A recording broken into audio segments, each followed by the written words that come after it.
Daughter went to sleepaway camp, to an acting camp called Stage Door. Oh, yeah, the famous it's Stage it's Door, like a yes. famous one. We have a little, like, actress Budding Yes, daughter, right. a little, I guess, nepo baby. That's what we call them. Yeah. And it's really cute. It's in the Catskills, actually, I think where they shot, or around where they shot Dirty Dancing. A proud father posing with his 2 daughters, all dressed up for their high school homecoming. It's the kind of picture-perfect moment that floods social media, a wholesome snapshot of a happy Hollywood family. Jerry O'Connell, the ever-charismatic host and actor, beams beside his twin girls, Dolly and Charlie. They look happy, they look normal, but in Hollywood, normal is often the most carefully constructed illusion of all. This isn't just a simple family photo, it's a symbol. It's a testament to a family that has navigated a minefield of public heartbreak, bitter accusations, and the relentless glare of the spotlight. Because behind the smiles and proud dad posts, a much more complicated story is simmering. A story of bitter divorces, public accusations, and a family built as a fortress against ghosts that refuse to stay buried. The story of Jerry O'Connell and Rebecca Romijn seems, on the surface, like a classic Hollywood tale. They meet at a Maxim Hot 100 party in Las Vegas, a city built on spectacle and illusion. Sparks fly and a whirlwind romance begins. But this wasn't just any romance. When Jerry met Rebecca, she wasn't just a rising star. She was one half of one of the most famous couples in the world, and she was in the middle of a separation that was about to get very, very ugly. To understand their beginning, you first have to understand the dramatic, toxic end of the chapter that came before it. Rebecca was carrying baggage, not just from a failed marriage, but from a public narrative that had already been spun about her. Before there was Jerry, there was John. Rebecca Romijn and John Stamos were the epitome of a golden couple in the late 90s and early 2000s. He was the universally beloved Uncle Jesse from Full House, a pop culture icon with a squeaky clean image. She was the stunning supermodel who had successfully transitioned to acting, bringing the formidable blue-skin mystique to life in the blockbuster X-Men franchise. Their marriage was seen as perfect, their red carpet appearances flawless. They were impossibly beautiful, successful, and seemingly deeply in love. The public ate it up. So, when they announced their separation in 2004 after 5 years of marriage, the official story was that it was amicable. But as the years passed, the cracks in that story began to show, and the truth that eventually emerged was far darker and far more bitter than anyone could have imagined. Nearly 2 decades after their split, the facade of an amicable divorce wasn't just cracked, it was shattered by John Stamos himself. In his explosive 2023 memoir, If You Would Have Told Me, Stamos laid bare the raw and blistering truth of their breakup. This wasn't a gentle reflection. It was a character assassination. He confessed to feeling an overwhelming, corrosive hatred for Rebecca, a woman he claimed he came to see as the devil. He described feeling emasculated as her career exploded into the stratosphere while his own career felt stagnant post-Full House. The public perception at the time was that she had outgrown him, and in his book, he admitted, maybe they weren't wrong. He painted a portrait of a man completely broken, wandering around their empty marital home in a fog of anger and betrayal. He placed the blame for his misery squarely on his ex-wife's shoulders, hinting at deeper betrayals without giving specifics, a move that only fueled public speculation. But that wasn't even the most shocking part. As the bombshell revelations from Stamos' book ignited a media firestorm, the world turned to Rebecca for a response. Her answer was as calculated as it was telling. On a red carpet, flanked by her husband Jerry, she admitted she was utterly blindsided by the memoir. She was shocked, not just by the venomous content, but by the fact that her ex-husband was dredging up their painful past for the world to see, seemingly for profit. Her current husband, Jerry O'Connell, stood by her side as a silent pillar of support, later revealing that while he was initially curious, he refused to read the book. "There's no positive in it for me," he stated. "I don't want to know. I don't want to hear about it." Rebecca chose a path of dignified silence, coolly stating she didn't want to be baited into helping Stamos sell books. Her refusal to engage was a masterclass in PR, a powerful move that left the public to wonder what other secrets were left unsaid, and whose version of the story was true. Amidst the ashes of her first marriage, Rebecca found a new and very different, beginning with Jerry, They married in 2007 in a quiet, private ceremony at their home, a stark contrast to the high-profile glamour of her first wedding. A year later, in December 2008, they welcomed their twin daughters, Dolly Rebecca Rose and Charlie Tamara Tulip. Their growing family represented a deliberate move away from the chaos and public drama of Rebecca's past. This wasn't just a new marriage, it was a conscious effort to build a stable, private life. They were creating a new narrative, one where family came first and Hollywood toxicity was left at the door. But raising a family in the public eye, especially with such a dramatic backstory, comes with its own unique set of challenges. As their daughters grew, Jerry and Rebecca made a series of calculated choices designed to shield them from the pressures of fame. In an age where celebrity kids become brands before they're even teenagers, the O'Connells took a radically different approach. They were fiercely protective of their daughters' privacy. They kept them off social media for as long as possible and famously didn't give them cell phones until they were well into their teens, a decision that is almost unheard of in their affluent Calabasas community. It was a clear and defiant attempt to preserve their childhood, to give them a sense of normalcy that their parents never truly had. They were building a fortress around their family, brick by brick, but they knew the outside world and the industry that defined their lives would eventually find a way in.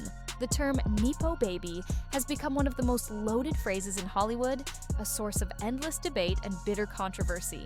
Yet, in a surprisingly candid moment on television, Jerry O'Connell met the issue head-on with his signature humor. He laughingly told an interviewer that he was fully expecting to have a couple of nepo babies on his hands. While said with a smile, his comment cut straight to the heart of their undeniable reality. His daughters, Dolly and Charlie, were born into the very heart of the industry. They had connections, access, and a path paved for them that countless aspiring artists could only dream of. The joke was funny because it was true, and it raised a critical question. Would their daughters embrace this inherited privilege, or would they be crushed by the weight of the expectations that came with it? It seems at least one of them has already made her choice, and she's not wasting any time. Their daughter, Dolly, isn't just flirting with the idea of a Hollywood career. She's actively and seriously pursuing it. Jerry and Rebecca have revealed that Dolly is intensely passionate about both acting and directing. In a move that signals serious ambition, she spent time on the set of her mother's show, Star Trek: Strange New Worlds, not as a casual visitor, but to shadow the director. She was reportedly so engaged, so professional, that the director was impressed and even let her call action and cut on a scene. This is more than just a kid's fantasy, it's a professional apprenticeship. Dolly is already stepping into the world that shaped her parents, ready to claim her spot. But as one twin steps confidently toward the spotlight, the other remains a fascinating enigma. While Dolly's ambitions are becoming crystal clear, far less is known about her twin sister, Charlie. In the public narrative of the O'Connell family, she remains something of a mystery. Is she the quiet one? The academic? The one who wants nothing to do with the bizarre world of entertainment? This lack of information creates a natural intrigue. In a family of performers, the one who shies away from the camera often has the most compelling story. Jerry has hinted that Charlie is more of an equestrian, passionate about horses and the outdoors. As Dolly follows directly in her parents' footsteps, Charlie seems to be carving out a space for herself that is deliberately separate from it all. Her path remains undefined, a blank page in the very public story of her famous family, and perhaps that's exactly how she wants it. This entire family dynamic is anchored by Jerry's own remarkable and often underestimated transformation. Many people still remember him as Vern, the chubby, insecure kid from the timeless classic Stand By Me. He successfully navigated the treacherous waters of being a child actor, a journey that has destroyed so many. He emerged not just unscathed, but as one of the most affable and genuinely well-liked personalities in the entire business. His career has been a marathon of reinvention, from roles in films like Jerry Maguire and Scream 2 to becoming the enthusiastic and beloved host of The Talk. His public persona is that of the goofy, fun-loving dad, a man who doesn't take himself too seriously. This cheerful image provides the perfect counterbalance to the intensity of his wife's past and the pressures their daughters will inevitably face. He is the family's source of levity, the steady hand guiding them through the often turbulent world of Hollywood. Beneath the surface of their seemingly conventional family life lies a very unconventional strategy for survival. In a town where marriages crumble under financial strain and ego, Jerry and Rebecca revealed they maintain a unique financial arrangement. Instead of pooling all their income, a common practice that can lead to resentment, they keep their finances largely separate. They each contribute to a community pot that covers all family expenses, but their personal earnings remain their own. This pragmatic approach is more than just smart financial planning. It's a deliberate safeguard. It ensures a level of independence and equality in their partnership, a stark contrast to the feelings of professional jealousy and financial power, imbalances that John Stamos claimed helped doom his marriage to Rebecca. Their choice of home is just as strategic as their finances. The family lives in Calabasas, a wealthy suburb that is famously home to many celebrities, but remains physically and culturally removed from the chaotic heart of Hollywood. It's a place where stars go to simulate a normal suburban life for their children, complete with gated communities and top-tier schools. For Jerry and Rebecca, this move seems like another crucial piece of their fortress-building strategy. By creating distance from the industry's epicenter, they are attempting to curate a life of normalcy and control the narrative, ensuring their daughters grow up grounded, away from the prying eyes and constant scrutiny that define their parents' early careers. Yet, despite all their efforts to build a perfect, protected life, the shadows of the past continue to linger, a constant reminder that no fortress is impenetrable. John Stamos' memoir reopened old wounds, and more pointedly, included vague but powerful allusions to betrayal. Rebecca's decision to remain silent was a power move, but in the court of public opinion, silence can be interpreted in many ways.